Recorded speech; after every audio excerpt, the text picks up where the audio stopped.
Previously on Nuckhead. I understand people are extra worried because Demko was injured, but last night's loss had nothing to do with DeSmith. The Canucks only scored one goal because Nashville blocked 32 of Vancouver's 84 shot attempts. 84!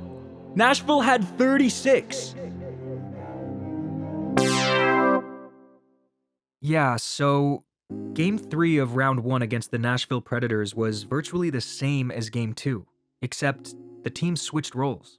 The shot attempts in Game 3 were 71-33 in favor of the Predators, and what's even crazier is that the Canucks only got 12 shots on goal.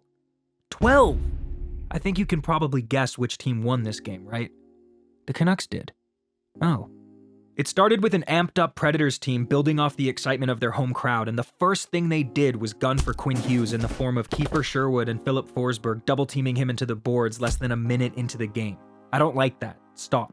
Nashville had Vancouver on their heels early, and everything was pointing to the Preds earning the game's first goal, but the Canucks were putting on a clinic defensively, and when the puck did eventually reach the front of the net, Casey DeSmith was right there to make the save every time. And even when Dakota Joshua got called for boarding, giving the Predators their first power play of the game, the Canucks stood strong on the penalty kill. Here's Nikita Zadorov getting his stick on a pass and forcing Nashville to go offside. Here he is again blocking a point shot deflection. Here he is again clearing the puck out of the zone. Here's Carson Soucy interrupting an attempted zone entry by knocking Luke Evangelista off the puck. Here's Tyler Myers doing the same thing to Tommy Novak 15 seconds later. At that point, the Preds switched to dumping and chasing to gain the zone, but the Canucks were prepared for that too. Here's Elias Pettersson winning a race to the puck, freeing it up for Mikheyev to clear down the ice. Penalty killed. 0-0.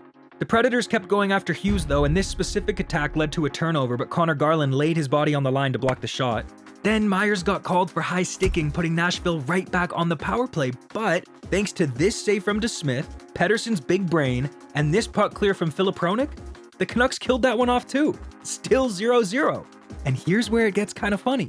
I don't know if this was frustration or just a brutal lack of game awareness, but Nashville forward Michael McCarron body-checked Casey DeSmith behind the net, giving the Canucks their first power play, and it took them less than a minute to capitalize on it thanks to JT Miller's first goal of the playoffs. 1-0 Canucks. Hockey is so unpredictable, man. I love it. Then Nashville had a chance to tie it up, but Pius Suter hustled back to make an incredible defensive play. Someone needs to count how many Canucks players I end up mentioning in this video. Then Teddy Bluger got called for delay of game, giving the Predators their third power play of the period. But thanks to this save from DeSmith, this block from Dakota Joshua, this block from Zadorov, the Canucks killed it.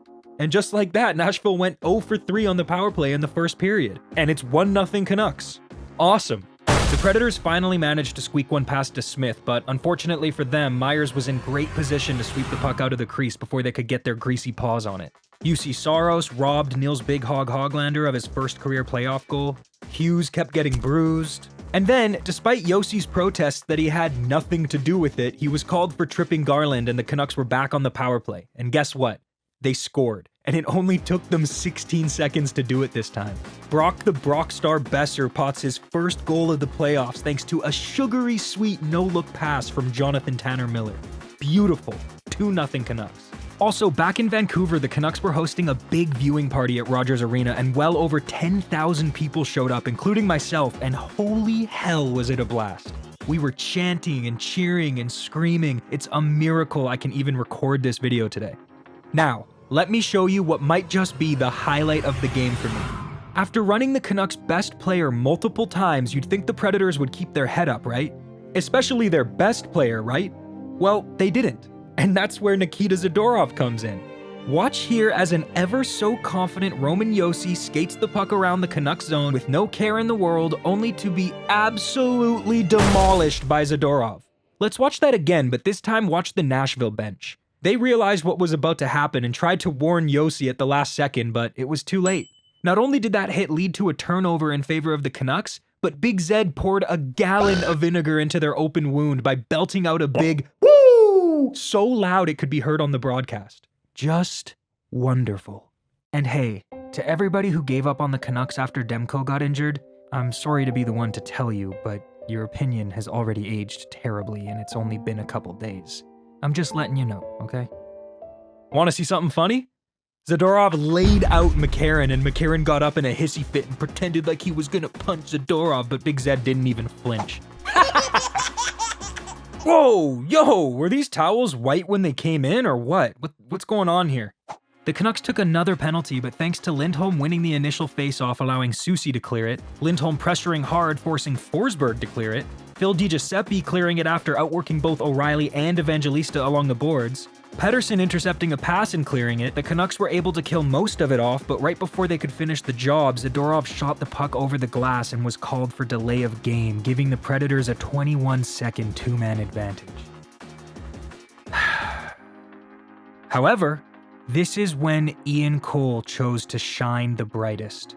Not only did he block the initial Roman Josi point shot with his helmet, he blocked the rebound that popped out to Ryan O'Reilly with his helmet too. Surely that would have been a goal. Thank you, Ian Cole!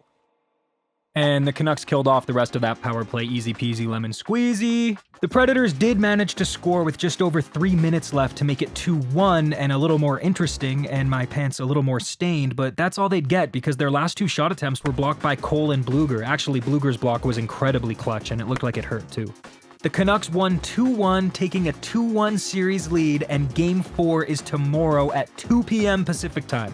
Guys, I spent all season making these videos, and I thought I did a good job teaching you one simple thing.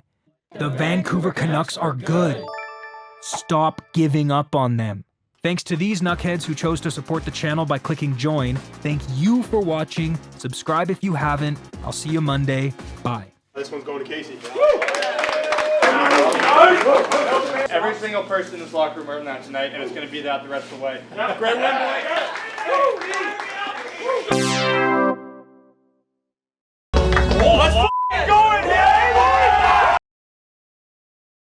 In DeSmith, we trust.